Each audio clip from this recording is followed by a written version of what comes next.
This will be a day long remembered. Now I am the master. Welcome to another episode of Legends and Theories. And just a very slight warning, there is a minor spoiler for an Easter egg. Well, two Easter eggs in the Eternals.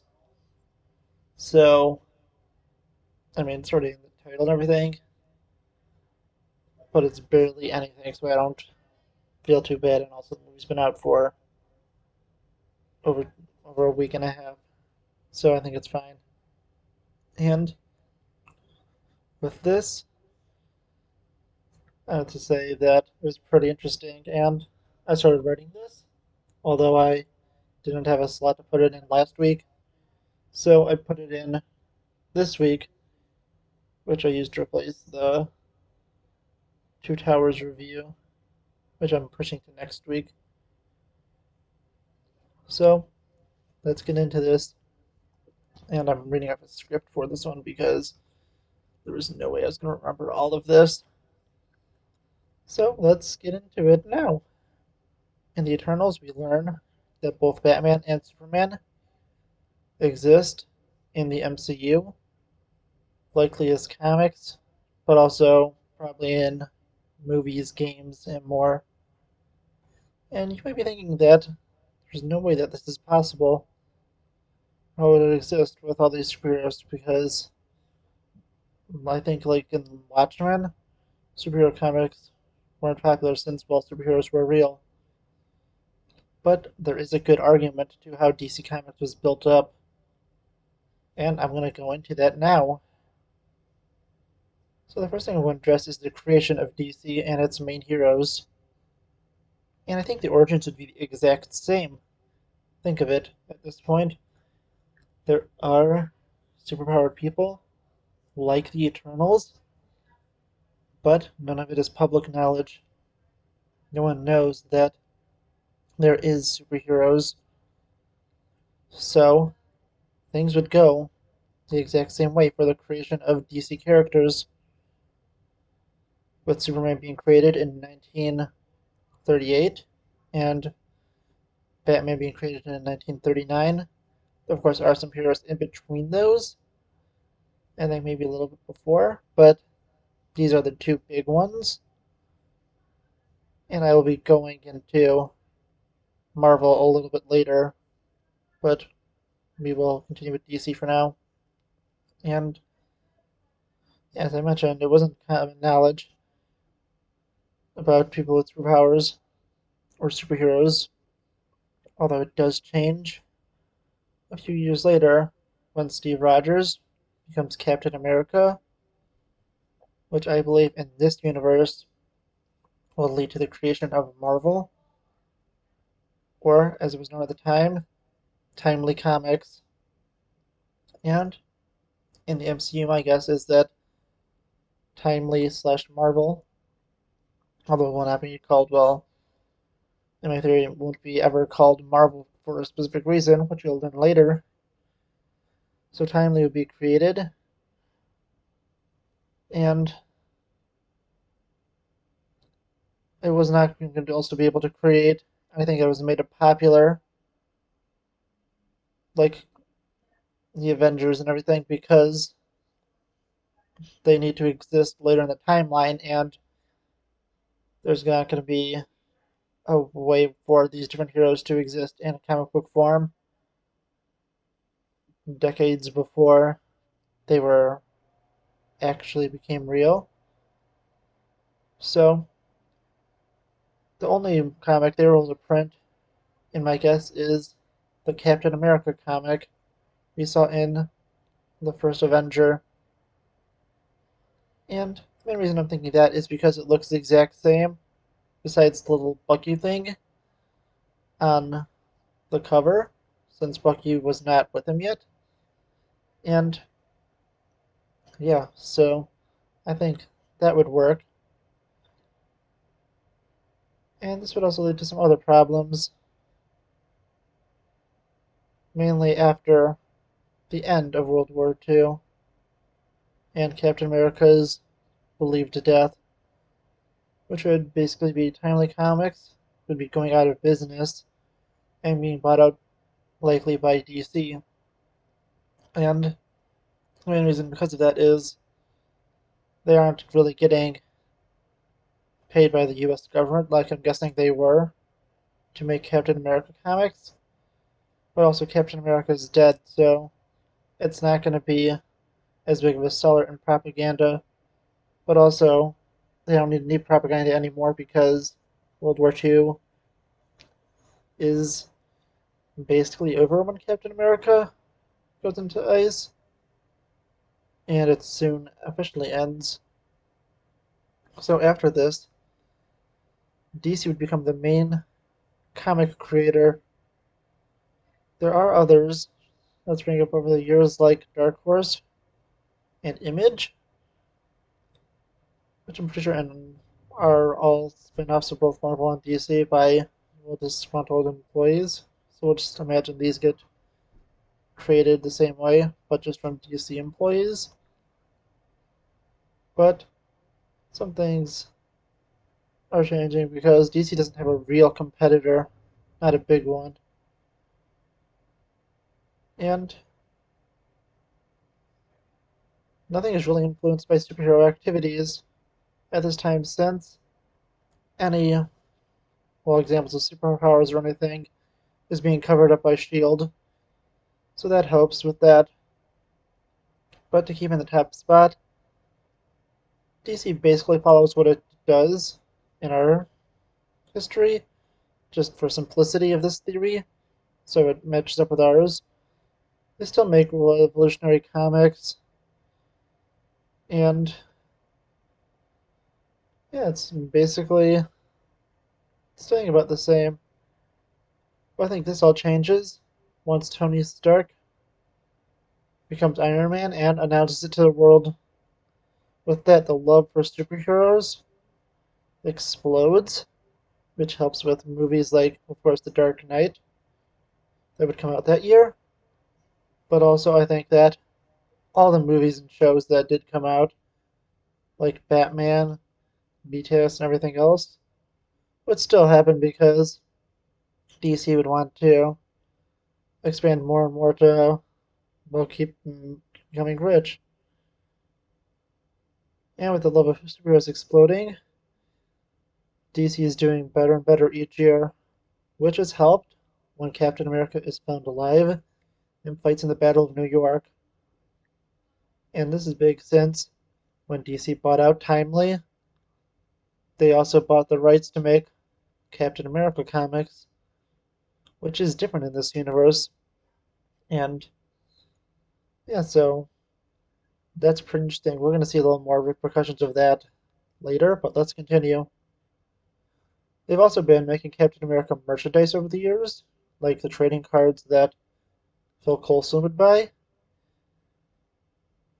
And it's been selling relatively well over the previous 70 years, but that has majorly boosted in popularity once Steve Rogers became unfrozen.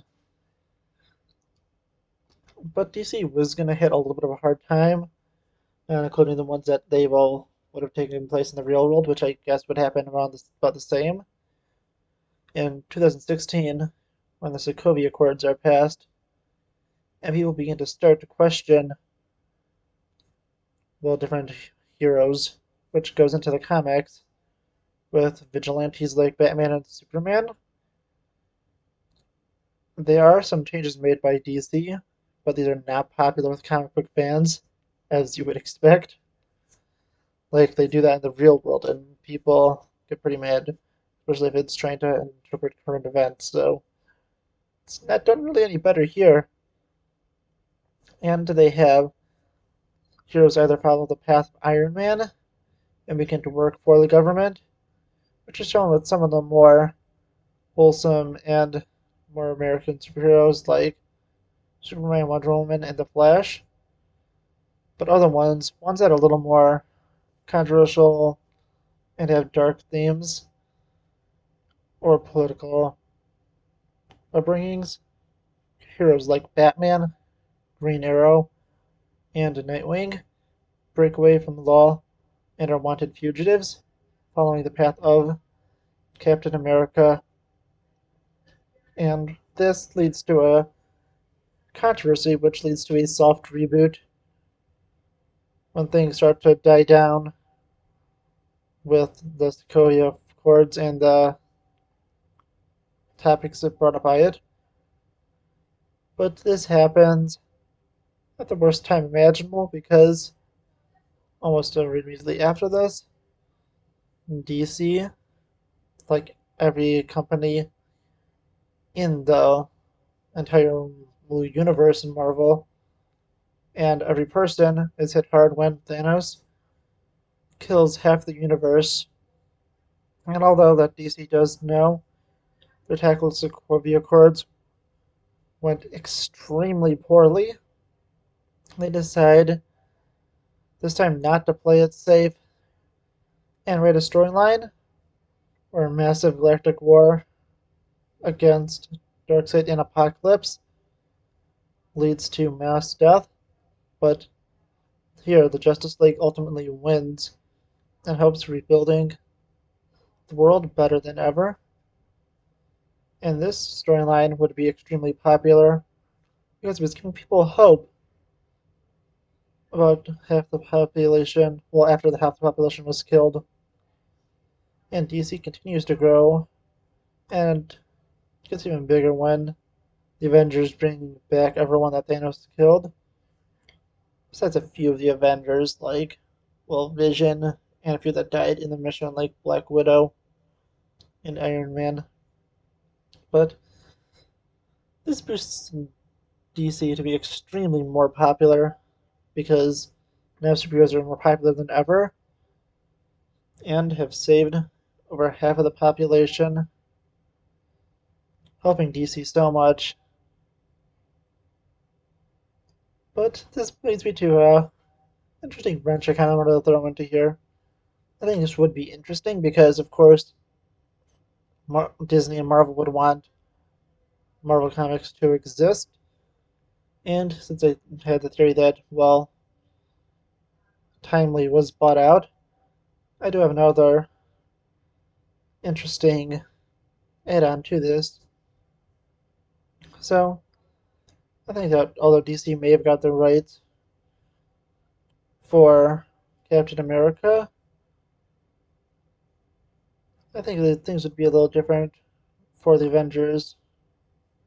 I think there are two ways this could happen.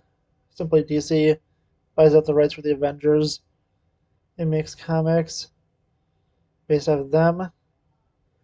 But what I think is more interesting is that once Tony Stark announces him becoming Iron Man, Disney decides to get onto this and starts a new comic company called Marvel, which, well, it starts over 50 years later than the original Marvel Comics did. And yeah, that'd be a pretty big change. Where they start to make, well, comics based off of real superheroes. And of course, this they get the rights to them. And in the future, they potentially will get the rights to the characters like the X-Men. And I think that this is the best comparison would be in Logan with the X-Men comics that don't show exactly what happened, but do have good inspirations by the real events in the world. I think that's the best comparison to what may have happened. And yeah, so Disney is looking to get the rights of Captain America from DC, but DC, seeing this as super profitable, decides they're not getting rid of this, especially not selling to a giant company like Disney. But they do see that, well, Disney is desperate, And they do something very similar to what Sony does with Spider-Man and Universal does with the Hulk.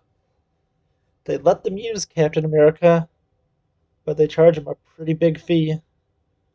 And Disney seeing this well as an opportunity to make more money. They definitely decide to go with this, and they have to pay a competitor pretty big money just to use Captain America in merchandise and stuff. But this time it's DC who's kind of getting the last laugh, which honestly I think is maybe a little biased. I like DC a little more, but I decided to put it into the theory because it sounds pretty good. So, and they also enjoyed profits as Marvel. And again, their business was shut when half the population was killed, and it never fully recovered after because Captain America was presumed dead, and Black Widow and Iron Man, so they didn't really need to run from DC. But also with Iron Man and Black Widow both dying, they would not print many more stories about them, so it does not seem disrespectful about these people who sacrificed their lives to bring back half the population. But the Captain America thing, that gets interesting because once John Walker and later Sam Wilson take up the mantle of Captain America,